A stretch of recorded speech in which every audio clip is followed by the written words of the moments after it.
Christopher, and this is my video submission for my Propagating the Awesome Project.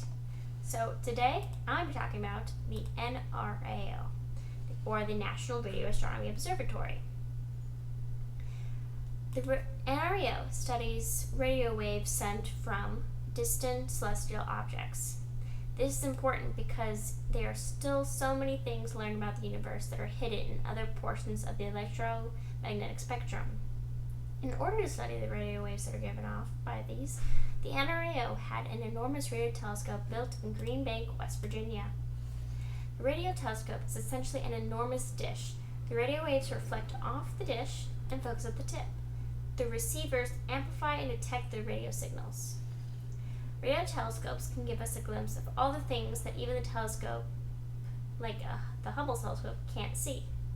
This is because the radio waves can penetrate dust that might obscure planets, stars, and who knows what else in the center of a dust-covered galaxy. Radio waves can also help us trace the location, density, and motion of the hydrogen gas that makes up about 3/4 of the matter in the universe. And just like many great things that we have today, radio astronomy was discovered completely by accident. In the late 1920s, Bell Laboratories began planning a system of transatlantic wireless communications, sort of like cell phones. They needed to know about sources of radio waves that might interfere with their plans, so they got young physicist Carl Jansky on the task. In 1930, Jansky built his now famous merry-go-round antenna, a bridge-like structure that held antenna wires set on a spinning base. A motor turned the merry-go-round throughout the day and night to listen for radio static interference. And he did find plenty coming from a distant thunderstorm, but also from the center of our galaxy. A radio antenna had shockingly discovered radio waves coming from space, turning it into a radio wave detecting telescope. And that's how we came to have the field of radio astronomy. Isn't that wild? He was just doing research.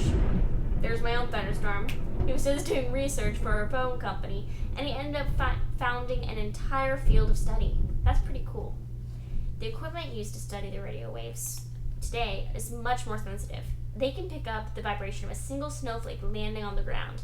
But because it is so highly sensitive, this means that almost anything that uses electricity can give it false data.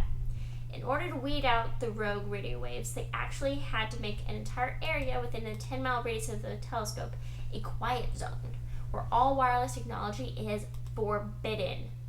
This means that the residents cannot use cell phones, TVs, or even cars that have spark plugs, so they have to use diesel engines.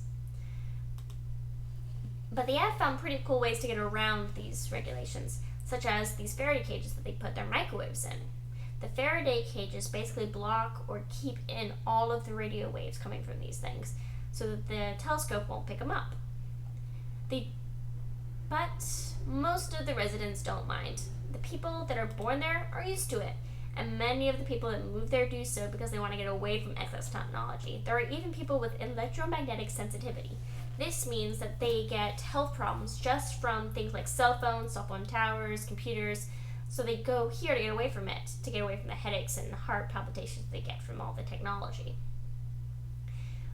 Plus, they realize that keeping their cell phones and TVs off helps the NRAO scientists to discover new wondrous things in the universe.